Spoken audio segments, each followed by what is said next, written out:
로마서는 바울이 기록한 편지입니다. 기록 시기는 대략 주후 57년경. 이 편지를 기록하게 된 장소는 바울의 3차 전도 여행 제일 끝 목적지였던 고린도에서 기록된 것으로 보입니다. 이 편지는 이 제목과 같이 로마에 있는 그리스도인들을 향해서 기록됐습니다. 바울은 편지를 보낸 데 이어서 로마를 꼭 방문하고 싶어 했습니다. 당시 세계의 중심이었던 로마에서도 복음을 전하고 싶었기 때문이죠. 또 복음 사역이 로마에서 끝나게 되면 더 서쪽으로 진행하여서 서바나, 지금의 스페인 땅까지를 가기 원했습니다. 로마서 끝부분을 보면 바울은 자신의 계획을 이렇게 설명하고 있습니다. 그러므로 내가 이 일을 마치고 이 열매를 그들에게 확증한 후에 너희에게 들렀다가 서바나로 가리라. 서바나는 당시 세계로서는 세상의 끝이라고 생각되던 곳, 예수님의 마지막 명령에 나오는 땅끝이라고 여겨질 만큼 먼 곳이었습니다. 그러나 우리가 사도행전에서 읽는 것처럼 바울은 3차 전도 여행 끝 무렵에 예루살렘에서 체포되었고 죄수의 신분으로 로마로 가게 됩니다. 그리고 거기서 순교하게 되므로 그토록 원하던 서바나 선교의 꿈은 이루어지지 못했습니다.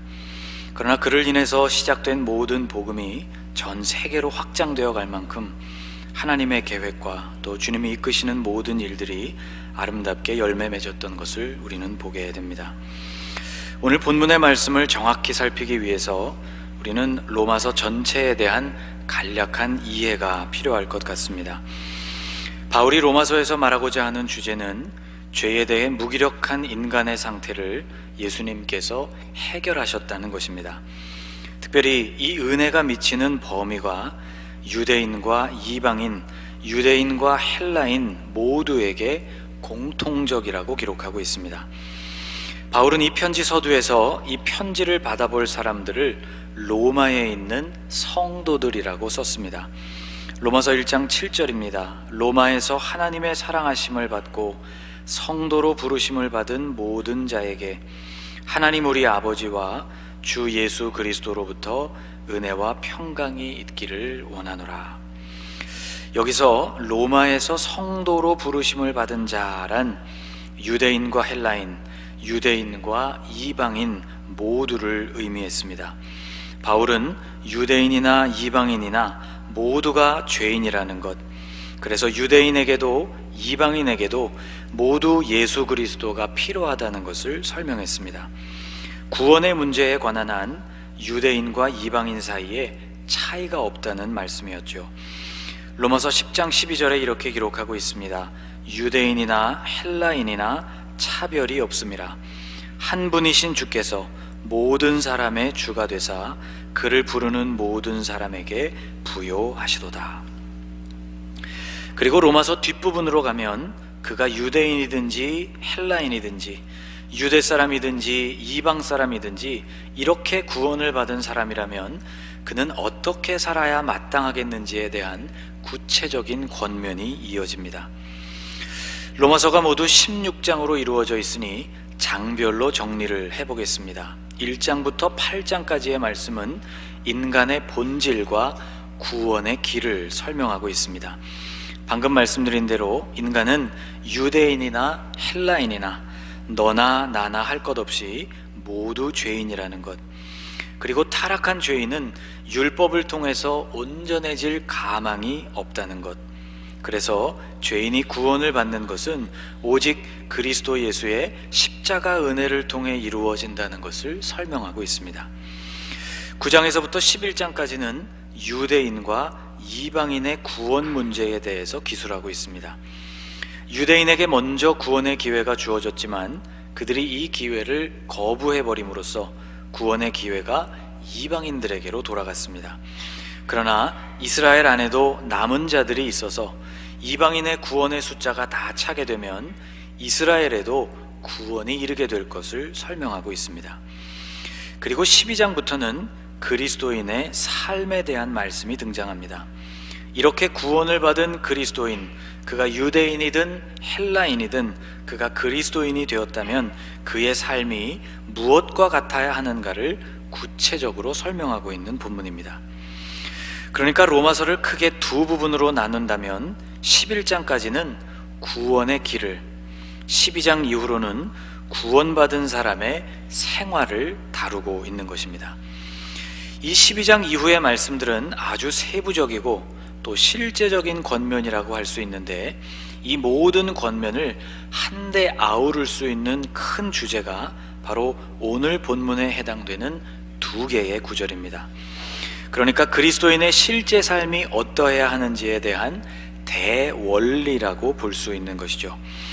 그럼 이제 그 대원리를 살펴보겠습니다. 그리스도인의 실제 삶은 어떠해야 하는 것일까? 1절에서 이렇게 말씀하고 있죠. 같이 한번 읽어보겠습니다. 그러므로 형제들아, 내가 하나님의 모든 자비하심으로 너희를 권하노니 너희 몸을 하나님이 기뻐하시는 거룩한 산 제물로 드리라. 이는 너희가 드릴 영적 예배니라. 여기 좀 특별한 표현이 나옵니다. 바로 산 제물이라는 부분이죠. 이 말 자체로서는 별로 어려운 부분이 없습니다. 산이라는 말은 헬라어 자오라는 단어의 번역으로 살아있는 이라는 의미이죠. 제물이라는 말은 투시아라는 말을 번역한 것인데, 그것은 제사를 위해서 제단 위에 올려지는 바로 그 제물을 뜻합니다. 살아있다는 말도 제물이라는 말도 우리에게는 전혀 생소하지 않은 개념이죠.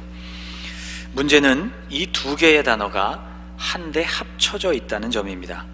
산에도 문제가 없고 제물에도 문제될 것이 없는데 산 제물이 되면 문제가 됩니다.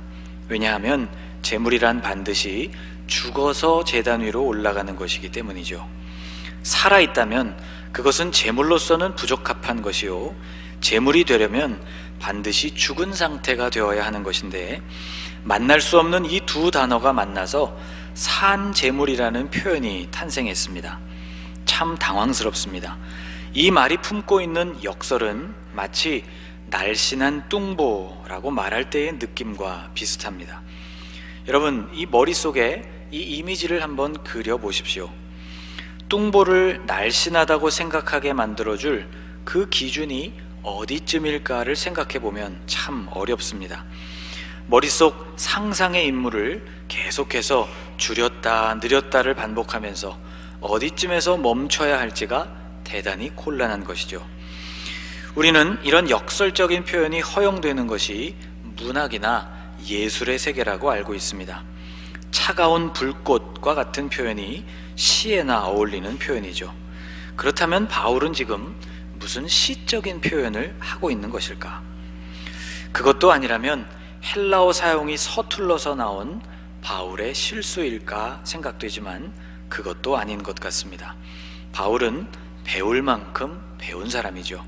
아니, 배울 만큼 정도가 아니라 지나칠 정도로 많이 배운 사람입니다. 유대 쪽 교육으로는 당대 최고의 스승이었던 가말리엘을 통해서 뿌리 깊은 바리새파 전통을 배웠던 사람, 또 헬라 쪽으로 본다면 그는 태어나면서부터 로마의 시민권자였습니다. 방대한 헬라 문화권을 세 차례나 통역 없이 전도 여행을 했고, 그를 체포했던 로마 군인 천부장 루시아와 헬라어로 대화하는 일에 문제가 없었으며, 총독들 앞에서도 그리스도교의 핵심 교리를 헬라어로 설명하는 일도 어렵지 않았던 사람, 또 오늘날 신약 성경의 일부가 된 그의 모든 서신들이 정교한 헬라어로 이루어져 있다는 사실을 우리는 기억합니다. 그러니 산제물이라는 이 말은 결코 실수로 만들어진 말이 아닌 것이죠. 오히려 이 표현은 바울이 말하고자 하는 바를 정확하게 나타내기 위해서 의도적으로 사용된 표현입니다. 1절에 의하면 산제물이 되어야 할 사람은 우리 자신입니다. 우리 자신을 제물로 드린다고 생각할 때 원래대로라면 제물이 되어야 하는 우리 자신은 죽어야 하죠. 그런데 실제로 우리 육체의 생명이 끊어져 버린다면 이 단 한 번의 예배로 모든 예배가 맞춰질 것입니다. 그러나 해야 할 사명이 우리에게 있으니 그렇게 쉽게 죽어서는 안 되는 것이죠. 그러면 죽어야 하는 그것이 도대체 무엇일까? 죽여야 할 그것은 바로 우리 자신의 의지입니다. 2절 말씀이 이것을 설명하고 있습니다. 너희는 이 세대를 본받지 말고 오직 마음을 새롭게 함으로 변화를 받아 하나님의 선하시고 기뻐하시고 온전하신 뜻이 무엇인지 분별하도록 하라. 이 2절 말씀을 보면 마음을 새롭게 하라고 말씀했습니다. 우리의 마음은 이 세대의 흐름을 따라 움직여가려는 경향을 가집니다. 사람들이 가진 것을 우리도 가져보려고 하고, 사람들이 칭송하는 그것을 얻고 또 그 단계에 이르려고 노력을 합니다. 바울은 우리의 마음이 그렇게 움직여서는 안 된다고 말하고 있는 것이죠. 그런 마음은 죽어야 하는 마음인 것입니다. 우리의 마음에는 이 세대의 가치가 담겨서는 안 되고 다른 것이 담겨야 합니다. 그것이 바로 하나님의 뜻이죠. 하나님의 선하신 뜻, 하나님의 기뻐하시는 뜻, 하나님의 온전하신 뜻, 이것을 우리의 마음에 담아야 하는 것입니다. 다시 말하면 우리의 의지를 죽이고 대신 주님의 의지를 취하는 것입니다. 오늘 본문인 이 두 구절에서 몸과 마음이 모두 나오고 있다는 것에 우리는 주목해야 합니다. 2절에서는 마음을 새롭게 하라고, 그리고 1절에서는 몸을 드리라고 말씀하고 있죠. 그러니까 내 마음의 의지를 꺾어서 그 마음에 주님의 뜻을 담게 되면 그에 따라 우리의 몸이 움직여지게 되는데, 이것이 바로 산 제물이 된다는 의미인 것입니다. 바울은 이런 삶의 경지를 또 다른 말로 설명하고 있는데, 그것이 바로 영적 예배라는 말입니다. 1절 말씀을 다시 보면 너희 몸을 하나님이 기뻐하시는 거룩한 산 제물로 드리라, 이는 너희가 드릴 영적 예배니라 라고 말씀하고 있습니다. 몸을 산 제물로 드리는 것이 곧 영적 예배라는 것이죠. 여러분, 영적 예배라는 말을 가만히 생각해 보면 우리의 머릿속에는 주로 오늘 지금 우리가 하고 있는 것처럼 이렇게 모여서 드리는 예배가 쉽게 떠오릅니다. 열정적으로 뜨겁게 찬양하는 일, 큰 소리로 간절히 올려드리는 기도, 우리의 마음을 부수는 것 같은 메시지, 이런 이미지들이 우리의 머릿속에 연상되죠. 이런 것들은 모두 공예배의 현장에서 일어나기를 소망하는 그러한 모습이자 또 마땅히 일어나야 하는 그러한 모습입니다. 그런데 바울은 이러한 모습을 영적 예배라고 규정하지 않았습니다.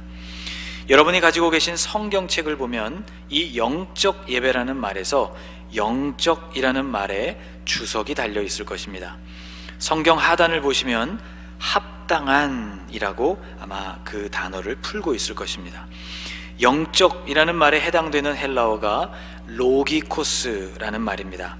이 단어의 의미는 합당하다, 이치에 맞는다 라는 의미를 갖고 있습니다.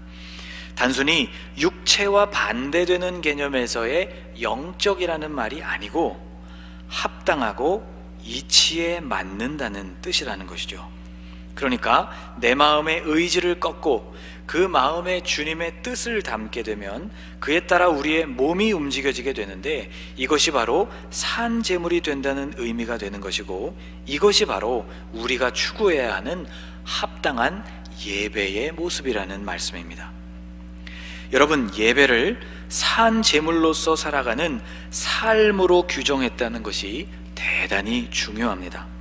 여기서 바울이 말하고 있는 예배는 함께 모여서 드리는 형식으로서의 예배가 아니라 도리어 우리의 삶, 그 삶의 방식, 삶의 태도를 뜻하는 말입니다.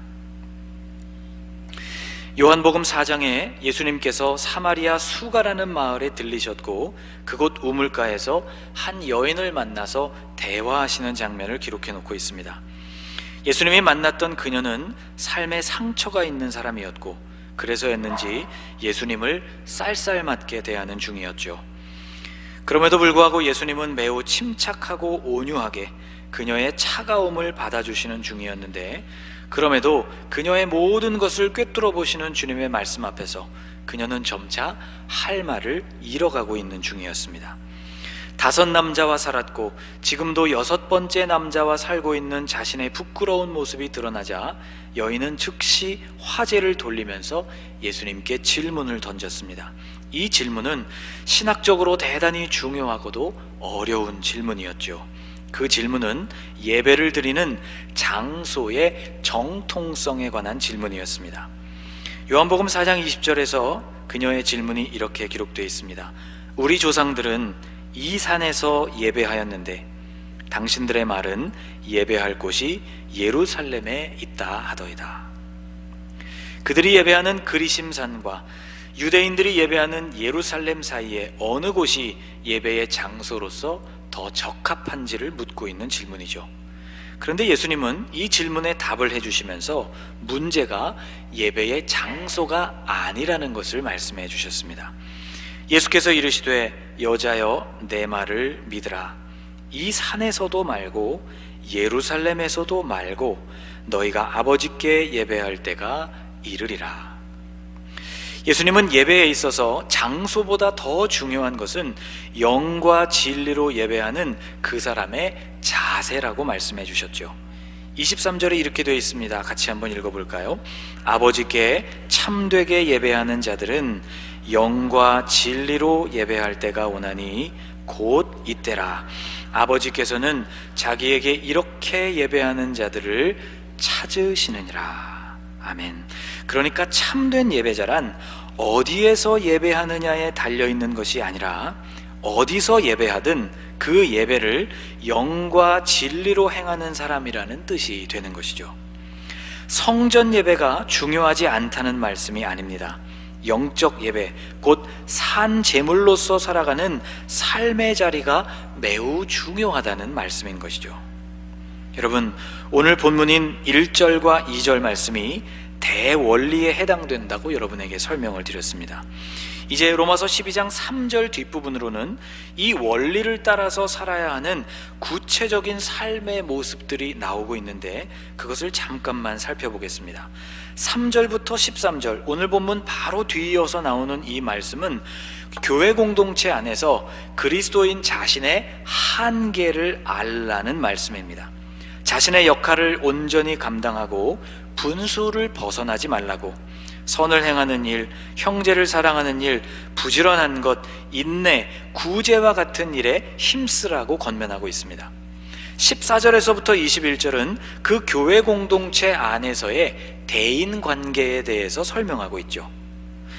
13장 1절에서부터 7절은 그리스도인과 국가와의 관계를 설명하고 있고, 이어지는 8절에서부터 10절은 교회 공동체 바깥에 있는 이웃들과의 관계를 다루고 있는 말씀입니다.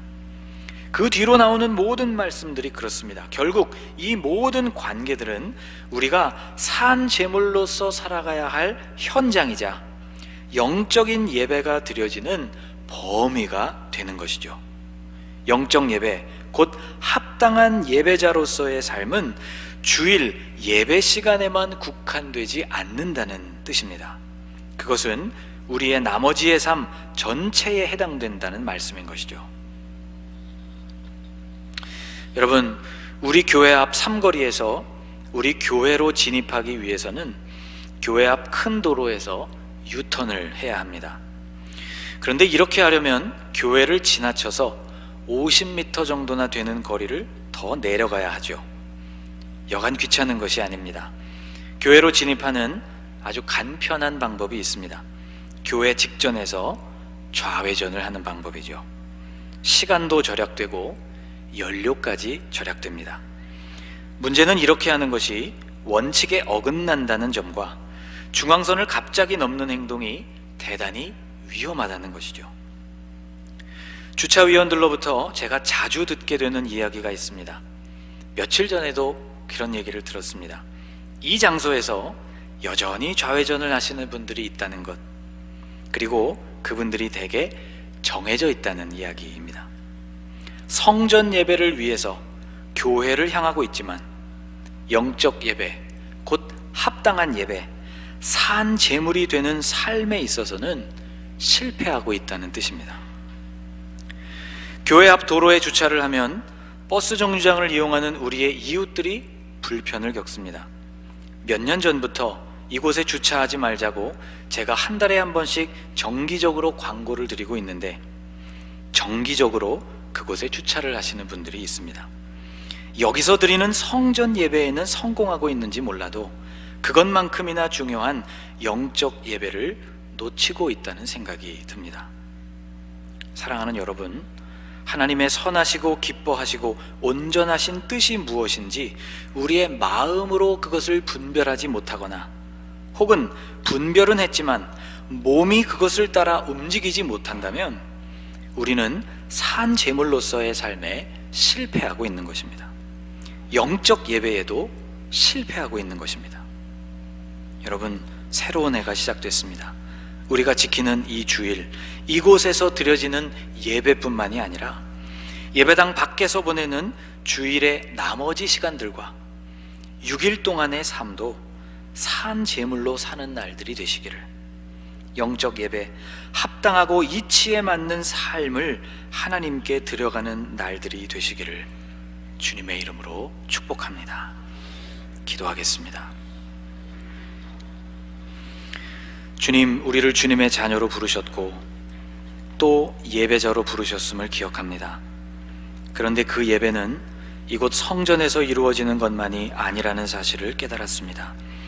성전 예배 이후의 시간, 그리고 주일의 6배에 달하는 나머지 날들을 살아가는 우리 삶의 현장이 우리가 산 제물이 되어야 하는 범위이자 영적 예배가 이루어지는 영역이라는 것을 깨달았습니다.